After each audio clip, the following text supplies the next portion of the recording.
नैतिक बल के साथ पुलिस को इस व्यवस्था में लगना चाहिए, रोकने के लिए। वह रोकने के बजाय वह जो है इस अवैध शराब के कारोबार में अपनी भूमिका जो निभा रहे हैं, जिसके कारण से यह व्यवस्था फल फूल रहा है। इस तरह से पुलिस विभाग के लोग अवैध शराब के कारोबार में संलिप्त हैं और जनमानस में जिस तरह से चर्चा हो रही है, आपको 90% अवैध शराब का जो है कहीं न कहीं थानों के माध्यम से सप्लाई दिया जा रहा है। 10 कार्टून पकड़ते हैं, 25 कार्टून जो है पुलिस अपने संरक्षण में उसको बेच देते हैं। अभी अभी दीघा में जो मामला आया, इस तरह की प्रत्येक थानों में है। पुलिस प्रशासन की सहभागिता से चलाई जा रही है। स्वतंत्र जांच एजेंसी से अगर जांच करवाई जाती है तो हम समझते हैं जिस तरह से दीघा थाना में पकड़ाया गया है, उस तरह से बिहार के तमाम थानों में जो है शराब की कहीं न कहीं खेप पकड़ी जाएगी। एक नागरिक कर्तव्य होता है।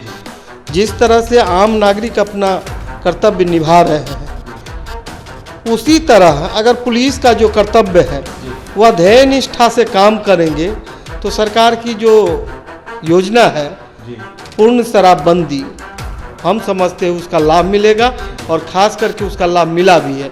समाज में शांति और सड़क की जो दुर्घटना कम हुई है उसमें पूर्ण शराबबंदी की बहुत बड़ी भूमिका है। एक तरफ बिहार में जहां शराबबंदी कानून का दावा किया जाता है कि बिहार में सफल है, दूसरी तरफ थाने के अंदर जो पुलिस प्रशासन है वो शराब पीते हैं और कहीं ना कहीं शराब पकड़ा जाता है। एक ऐसा ही मामला पटना के दीघा थाना से सामने निकल के आया है, जहां पर कहीं ना कहीं पुलिस प्रशासन पर कार्रवाई हुई है। तो वहीं देखा जाए तो शराबबंदी कानून को लेकर एक बार फिर से सवाल उठ गया है, क्या बिहार में सचमुच शराबबंदी कानून लागू है? क्या सच में कहीं ना कहीं सफल है शराबबंदी कानून लागू?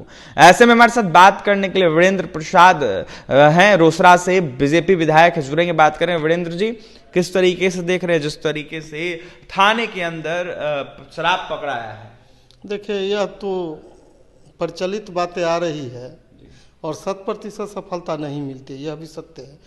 लेकिन जिस तरह से पुलिस विभाग के लोग अवैध शराब के कारोबार में संलिप्त हैं और जनमानस में जिस तरह से चर्चा हो रही है, आपको 90% अवैध शराब का जो है कहीं न कहीं थानों के माध्यम से सप्लाई दिया जा रहा है। 10 कार्टून पकड़ते हैं, 25 कार्टून जो है पुलिस अपने संरक्षण में उसको बेच देते हैं। अभी अभी दीघा में जो मामला आया, इस तरह की प्रत्येक थानों में है। एक समानांतर पुलिस प्रशासन की सहभागिता से चलाई जा रही है और उनके जो कुछ पुलिस हैं वो समानांतर चला रहे हैं इस व्यवस्था को और हर लोग इस बात को जान रहे हैं। अगर थानों के अंदर स्वतंत्र जांच एजेंसी से अगर जांच करवाई जाती है तो हम समझते हैं जिस तरह से दीघा थाना में पकड़ाया गया है, उस तरह से बिहार के तमाम थानों में जो है शराब की कहीं न कहीं खेप पकड़ी जाएगी। अच्छा वीरेंद्र जी, बिहार में शराबबंदी कानून जिस तरीके से लागू है, ऐसे में जिस तरीके से प्रावधान निकाला गया है, इसको लेकर कुछ बदलाव की जरूरत है? आपके हिसाब से क्या कुछ होना चाहिए अगर बदलाव की जरूरत है? देखिए, एक नागरिक कर्तव्य होता है।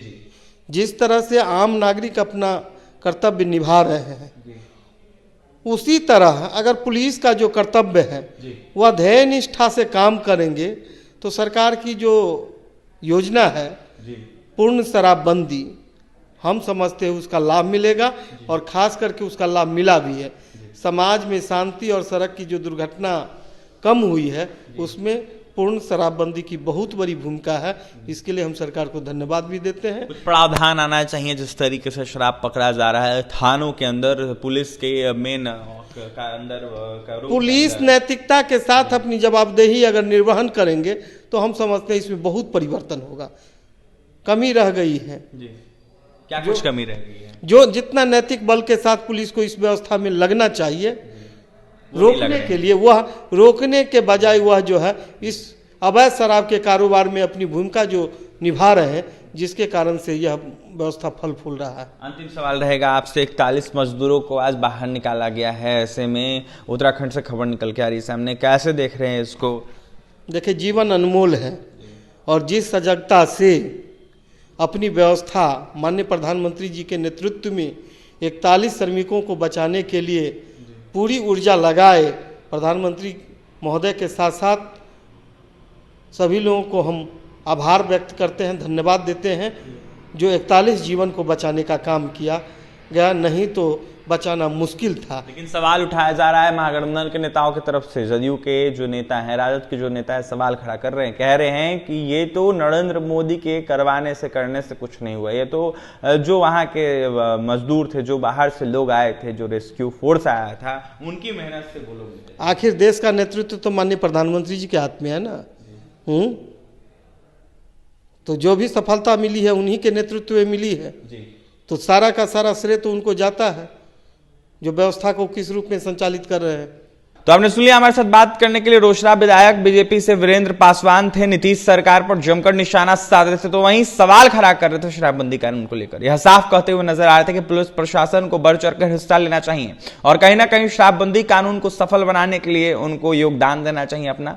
ऐसे में यह साफ यह भी आरोप लगाते हुए नजर आ रहे थे वीरेंद्र पासवान के, जिस तरीके से शराब को लेकर बातें सामने निकल के आती है, इसके मुख्य आरोपी कहीं ना कहीं नीतीश कुमार के पुलिस प्रशासन है, उन्हीं के नेतृत्व में शराब बिकता है और कहीं कहीं वो लगातार जो है कहीं ना कहीं शराब पकड़ते हैं 25 पेटी 30 पेटी, और जिसमें 5 पेटी 10 पेटी दिखाते हैं और 20 पेटी शराब माफियाओं से बेच देते हैं। ऐसे में 41 श्रमिकों को जिस तरीके से बाहर निकाला गया, इसको लेकर कहीं ना कहीं प्रधानमंत्री नरेंद्र मोदी का आभार व्यक्त कर रहे थे, तो वहीं जिन लोगों ने मेहनत किया उनका आभार व्यक्त कर रहे थे। यह साफ कहते हुए नजर आ रहे थे कि प्रधानमंत्री देश के मुखिया हैं और जो लोग इसको लेकर सवाल उठा रहे हैं, कहीं ना कहीं उनको ऐसे सवाल नहीं उठाने चाहिए, क्योंकि देखा जाए तो देश के प्रधानमंत्री नरेंद्र मोदी और उन्हीं के नेतृत्व में 41 श्रमिकों को बाहर निकाला गया।